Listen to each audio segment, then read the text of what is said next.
So, let me ask you something. What do you think of when you see the number 5? Well, in the world of science, it's a number that represents something absolutely mind-blowing. It's the record for the most Nobel Prizes ever won by a single family. A single family. And this incredible story all started with one woman who didn't just change science. She basically created a scientific dynasty. Today, we're diving deep into the Curie legacy. This isn't just a story about science. It's about a mother, a daughter, and a family that literally shaped the world we live in today through their passion, their brilliance, and yeah, their sacrifice. Okay, so where does this all start? It has to start with the pioneer, the matriarch herself, Marie Curie.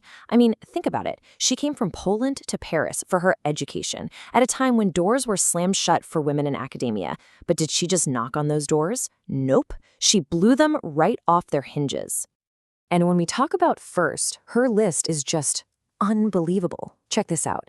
She was the first woman ever to win a Nobel Prize. Okay? Amazing. But then she became the first person, man or woman, to win it twice. And get this, she's still the only person in history to win Nobels in 2 totally different scientific fields. Oh, and on top of all that, she became the first female professor at the University of Paris. You know, for most people, just one of these would be the highlight of their entire life. For Marie Curie, it was just another day at the office. So what was her big idea? Well, it was centered on this brand new kind of spooky concept. She found that certain elements, like the 2 she discovered, polonium and radium, were just spontaneously shooting out these powerful invisible rays. She had to give this phenomenon a name, right? So she called it radioactivity. And this wasn't just some small discovery. It completely flipped our understanding of the universe on its head. Suddenly, the atom wasn't this solid, boring little ball. No, it was this buzzing hub of incredible hidden energy. But here's the thing about Marie Curie's legacy. It wasn't just about what she discovered in the lab. It was also about who she inspired. And this is where the story gets really interesting, where it goes from one person's incredible journey to a powerful mother-daughter collaboration. So meet Irène. This is Marie and Pierre's eldest daughter. And her childhood, it was anything but ordinary.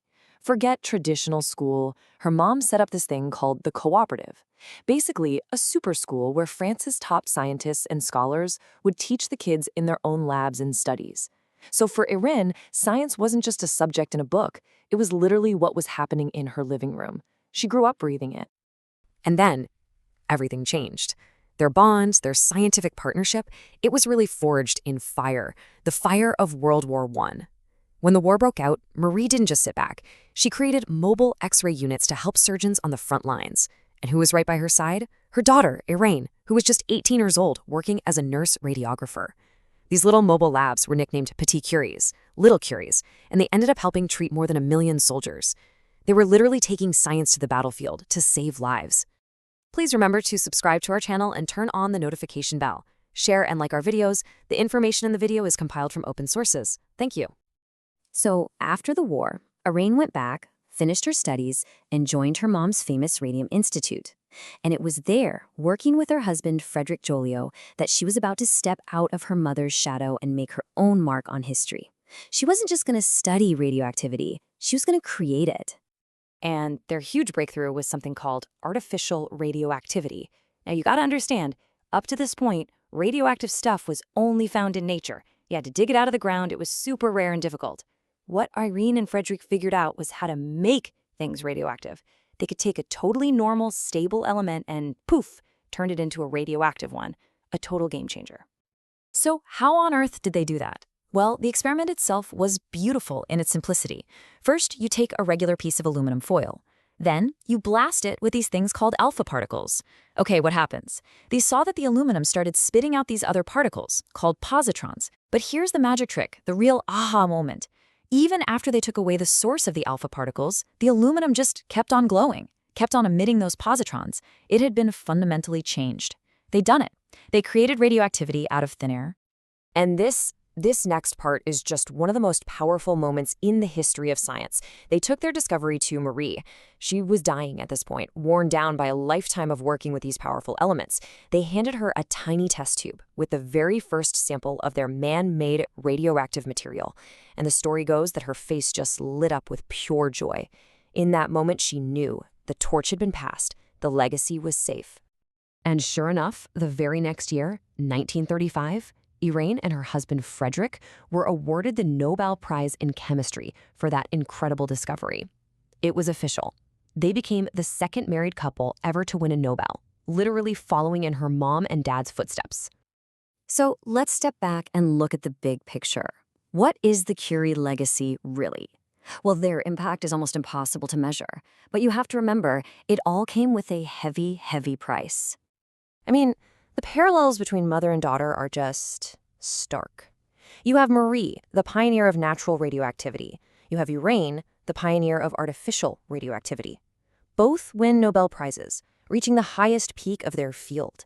And then, tragically, both of them paid for that knowledge with their lives.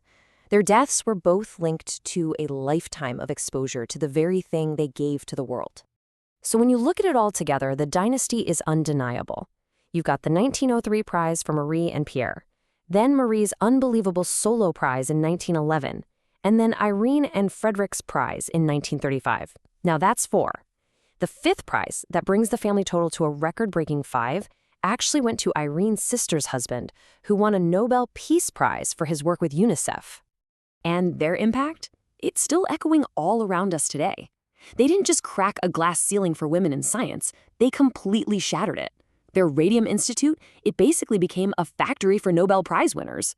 The work on artificial radioactivity is the bedrock of modern medicine. Think cancer treatments, medical imaging. Their name is literally on the periodic table, curium. And the family line of scientists just kept going. Irene's kids, Helene and Pierre, also became brilliant scientists themselves. It's just incredible. So, all of this leaves us with one final question to think about. When you look back at the Curie family, with all the awards and all the sacrifice, how do you really measure a legacy like that? Is it about the shiny medals on the shelf? Or is it about the knowledge they unlocked, knowledge that they gave to the entire world? It's something to think about, isn't it?